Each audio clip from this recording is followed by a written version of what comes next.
Amaka was not poor. She was just quiet. She lived in a modest two-bedroom flat in Ikeja with her husband Sola. Every morning, she woke before sunrise, not because life was hard, but because she loved the calm that came before the city woke up. She swept the sitting room slowly, boiled water, and cooked with intention. Sola used to notice. He used to smile. When they first married, money was tight. They shared dreams instead. Sola worked in a bank. Amaka worked in an office and never spoke much about her job. She dressed simply, carried no designer bags, and avoided attention. To Sola, she was supportive, gentle, and ordinary. That was how she wanted it. Amaka's father had taught her something before he died. People show you their true character when they think you have nothing. So Amaka kept her wealth invisible. Unknown to Sola, Amaka was the quiet beneficiary of properties and investments spread across Lagos and Abuja. Her income did not shout. It whispered, and she preferred it that way. When Sola got transferred to a bigger branch, he changed. He began to complain about their life. The house was too small, the car too old, the meals too simple. He stopped eating at home and started coming back late. Then came Damalola. She was Sola's new boss, bold, confident, wealthy, and loud about it.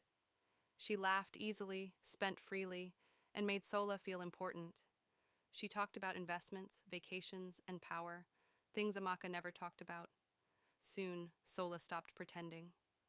One evening, he sat across from Amaka and said, "I need more from life. I want a woman who understands success." Amaka listened. When he packed his bags and left, she didn't shout. She didn't beg. She didn't explain. She simply let him go. Months passed. Amaka healed quietly. She poured herself into work. One of her companies needed to acquire new office space for a social development project. Her legal advisor suggested a building in Victoria Island. It was familiar, very familiar. It was the same building housing Sola's bank. Amaka agreed to inspect it personally. The day she arrived, the atmosphere changed. Security stood straighter. Staff whispered. Management panicked. Sola recognized her immediately, but something was different. Her posture, her confidence, the way people addressed her. When she entered the conference room, documents were laid out. Ownership details, shares, authority.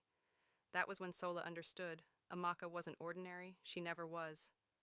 She looked at him only once and said calmly, "I didn't become successful after you left. I was successful when you met me." Silence filled the room. Sola lost more than his marriage that year. Amaka lost nothing. She walked away, not in anger, but in peace. Because some lessons are not taught with words. They are taught with truth.